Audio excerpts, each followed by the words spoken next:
Assalamualaikum warahmatullahi wabarakatuh. Perkenalkan, nama saya Puspita Dwi Utami, NIM T20187110 dari kelas Matematika 3 Prodi Tadris Matematika Universitas Islam Negeri Kiai Haji Ahmad Siddiq Jember.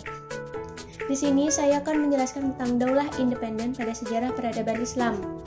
Video ini dibuat untuk memenuhi tugas pada mata kuliah Sejarah Peradaban Islam yang dibimbing oleh Bapak Haji Muhammad Syamsuddini MAG. Sini saya akan menjelaskan tentang Daulah Independen pada masa Kerajaan Saljuk. Pokok pembahasan materi meliputi: yang pertama, peta kekuasaan Daulah Independen; yang kedua, sejarah lahirnya Daulah Independen; yang ketiga, peradaban, keilmuan, dan karya yang muncul di Daulah Independen; yang keempat, tokoh-tokoh Daulah Independen; dan yang terakhir, runtuhnya Daulah Independen. Yang pertama, saya akan menjelaskan tentang peta kekuasaan Daulah Independen pada masa Kerajaan Saljuk. Ini merupakan peta kekuasaan pada masa Kerajaan Saljuk. Dinasti Saljuk berasal dari daerah pegunungan dan stepa Turkistan. Menjelang akhir abad ke-2 Hijriah atau abad ke-8 Masehi, orang-orang Oghuz pindah ke arah barat melalui dataran tinggi Siberia ke Laut Arab dan sebagian ke wilayah Rusia. Yang kedua, sejarah lahirnya Daulah Independen pada masa Kerajaan Saljuk. Nama Turki Saljuk diambil dari nama pendirinya, yaitu Saljuk.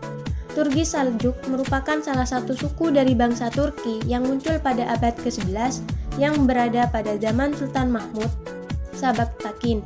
Bangsa Turki Saljuk merupakan kelompok bangsa Turki yang berasal dari suku Rus, yaitu kaum pengembara yang berasal dari padang rumput di Turkistan. Kemudian bermukim di kawasan Bukhara. Dinasti Saljuk dinisbatkan kepada nenek moyang mereka yang bernama Saljuk Ibnu Tukak atau Dukak. Bangsa Turki Saljuk adalah pemeluk Islam yang militan.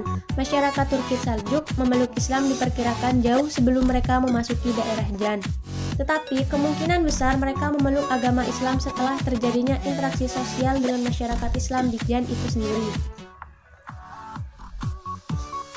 Peradaban, keilmuan, dan karya yang muncul di Daulah Independen pada masa Kerajaan Saljuk.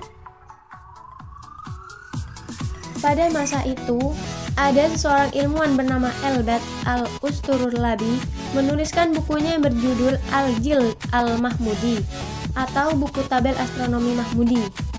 Sedangkan ada pula seorang ilmuwan yang bernama Ebu Mansur yang membuat karya yang berjudul Al-Jiz al-Senskeri atau buku tabel astronomi Senskeri.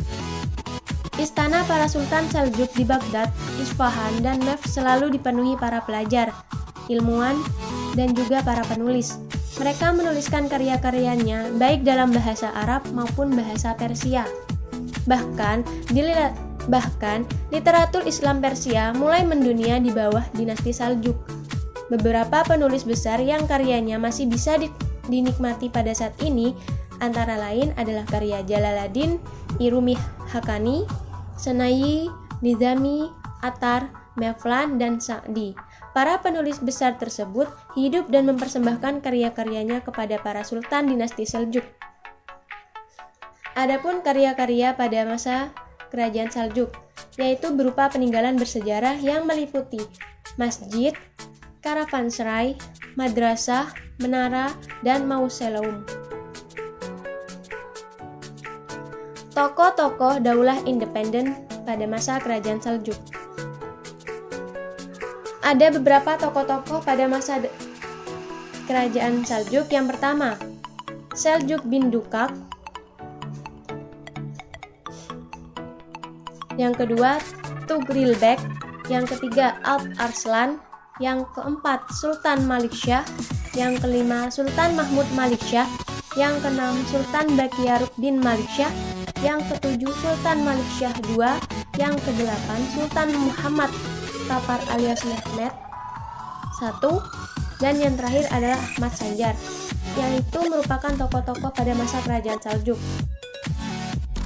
Adapun runtuhnya Daulah Independen pada masa Kerajaan Saljuk. Ada beberapa faktor runtuhnya pada masa Kerajaan Saljuk yang meliputi dua faktor. Yang pertama faktor internal dan yang kedua faktor eksternal. Yaitu yang pertama faktor internal. Faktor runtuhnya Kerajaan Saljuk yaitu yang pertama perebutan kekuasaan di pusat pemerintahan.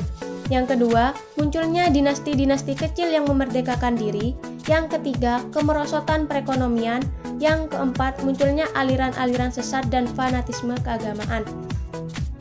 Dan yang kedua adalah faktor eksternal, yang meliputi yaitu 1. Perang Salib. Yang kedua, serangan Mongolia ke negeri Muslim dan berakhirnya dinasti Abbasiyah.